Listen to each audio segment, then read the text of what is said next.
Perlawanan rakyat Indonesia terhadap kolonialisme dan imperialisme dibedakan menjadi dua, yaitu perlawanan terhadap persekutuan dagang, perlawanan terhadap pemerintah Hindia Belanda. A. Perlawanan terhadap persekutuan dagang. Perlawanan terhadap persekutuan dagang ialah salah satunya dilakukan oleh Sultan Babuloh mengusir Portugis tahun 1529. Terjadi perang antara Tidore dan Portugis. Portugis menghalang-halangi perdagangan Banda dengan Tidore. Portugis menembaki perahu dari Banda yang akan membeli rempah-rempah. Portugis lalu mengadu domba kerajaan Ternate dan Tidore. Sultan Hairun berhasil menyatukan rakyat dan mengorbankan perlawanan pada tahun 1565 dan membuat Portugis terdesak.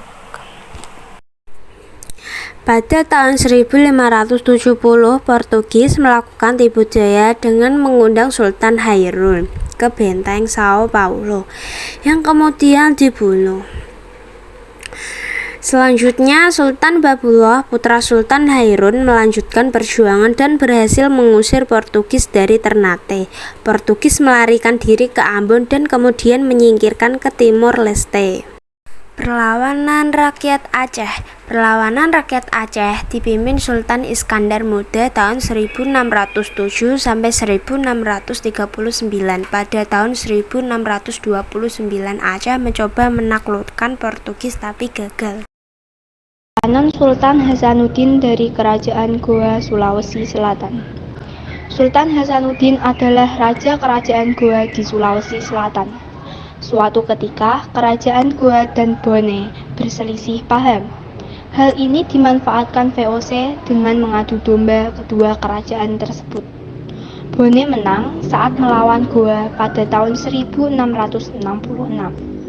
Kemudian Sultan Hasanuddin dipaksa menandatangani perjanjian Bongaya. Berikut ini merupakan poin-poin penting pada perjanjian Bongaya. 1. VOC menguasai monopoli perdagangan di Sulawesi Selatan dan Sulawesi Tenggara. 2. Makassar harus melepas seluruh daerah bawahannya seperti Sopeng, Luwu, Wajo, dan Bone. 3. Arupalaka dikukuhkan sebagai Raja Bone. Serangan Mataram terhadap VOC. Latar belakang perselisihan Mataram dengan VOC. Pada awalnya Mataram dengan Belanda dianggap menjalin hubungan baik. Belanda diinginkan mendirikan gudang atau loji untuk kantor dagang di Jepara. Belanda juga memberikan 2 meriam untuk kerajaan Mataram. Akan tetapi, pada tanggal 8 November 1963, Gubernur Jenderal VOC Jan-Pieter Zonkon memerintahkan Van der March menyerang Jepara. Raja Mataram Sultan Agung pada tahun 1628 memerintahkan menyerang VOC di Batavia yang dipimpin Tumenggung Baurekso. Akan tetapi gagal. Mataram kemudian menyerang VOC yang kedua kali pada tanggal 1 Agustus sampai dengan 1 Oktober 1629. Namun, serangan kedua ini pun gagal karena beberapa penyebab. Kegagalan serangan Mataram diantaranya yaitu 1. Kurangnya berbekalan akibat lumbung makanan dihancurkan Belanda. 2. Perencanaan yang kurang matang. 3. Persenjataan Belanda yang jauh lebih modern atau dibandingkan dengan tentara Mataram.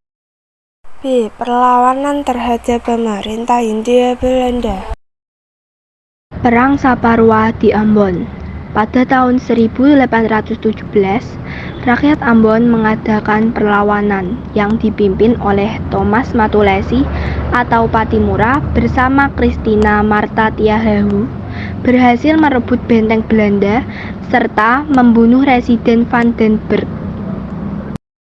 Pada tahun 1821, kaum Patri dipimpin Tuanku Imam Bonjol dan beberapa ulama lainnya melawan kekuasaan Belanda. Pada 15 November 1825, Belanda mengajak berdamai dengan kaum Patri karena olahan menghadapi perang Diponegoro di Pulau Jawa. Setelah menang dalam perang Diponegoro, Belanda melanjutkan perang dengan kaum Patri dengan bantuan pasukan dari Aceh.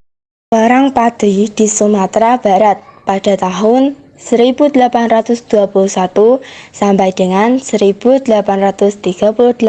Pada awalnya terjadi perselisihan antara kaum adat dengan kaum patri atau ulama. Belanda memihak kaum adat dengan tujuan untuk mengadu domba. Penyebab kekalahan kaum patri. 1. Belanda menerapkan sistem pertahanan benteng stelsel. 2. Benteng Fort de Kock dan juga Fort van der Capellen merupakan dua benteng milik Belanda yang berada di bukit tinggi dibangun untuk menghadapi serangan kaum patri. 3. Pada tahun 1837, Tuanku Imam Bonjol ditangkap, kemudian diasingkan ke Priangan, lalu ke Ambon, dan terakhir ke Manado hingga wafat tahun 1864. Perang Diponegoro 1825 sampai 1830. 1. Belanda menerapkan pajak dan kebijakan ekonomi yang menyusahkan rakyat Jawa. 2. Belanda ikut campur urusan politik kerajaan Yogyakarta dalam pergantian Raja Hamengkubuwono IV. 3. Belanda memasang patok pada tanah leluhur yang kemudian dilawan oleh Pangeran Diponegoro sehingga wilayah Tegal Rejo dihancurkan Belanda. Perang Diponegoro atau Perang Jawa merupakan perang terbesar yang dihadapi Belanda karena menjalar sampai ke Jawa Tengah dan Jawa Timur. Diponegoro menyusun strategi dari luar kota. Belanda menerapkan strategi benteng stelsel untuk menghadapi Diponegoro. Belanda melakukan tipu daya dengan mengajak berunding. Akan tetapi, Diponegoro malah ditangkap dan diasingkan ke Manado dan Makassar. Perlawanan Sisingmaraja Tapanuli, Sumatera Utara. Perlawanan oleh Sisingmaraja ke-12 dinamakan Perang Batak. Berlangsung selama 29 tahun. Pertempuran diawali dari Bal Batu yang menjadi pusat pertahanan Belanda pada tahun 1877.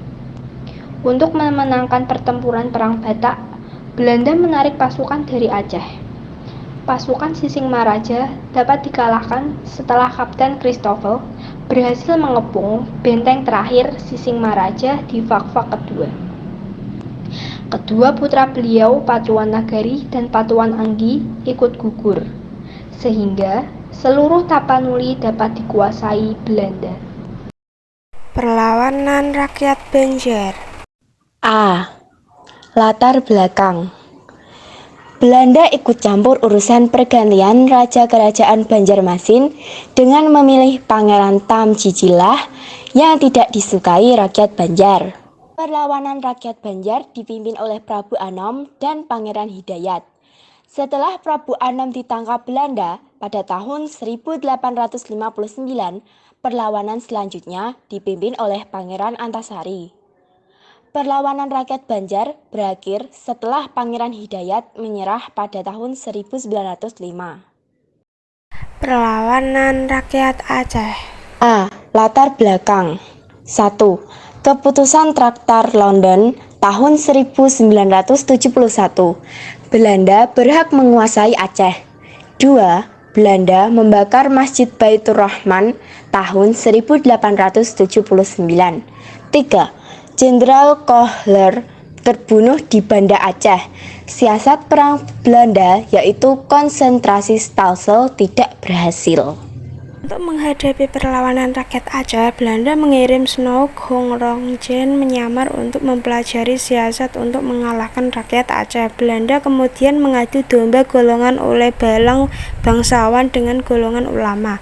Sejak tahun 1899, tokoh Aceh ditangkap dan gugur, yaitu Teuku Umar 1899, Panglima Polem diasingkan pada 1903, Cut Nyadien diasingkan tahun 1906, Cut Meutia gugur pada 1910.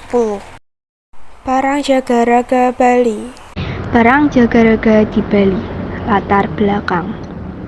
Belanda dan Raja Bali bersengket tentang hak tawang karang. Hak tawang karang adalah setiap kapal yang karam di Bali menjadi hak penguasa daerah tersebut. Raja Buleleng menyita 2 kapal Belanda. Belanda menyerang kerajaan Buleleng pada tahun 1846. Belanda kemudian menyerang kerajaan Klungkung dan Gianyar pada tahun 1906. Rakyat Bali melawan Belanda dengan melakukan perang Puputan, perang sampai mati. Perang Puputan Jagaraga terjadi pada tahun 1906 dipimpin I Gusti Ketut Jelantik. Sedangkan Puputan Margarana tahun 1946 dipimpin I Gusti Ngurah Rai.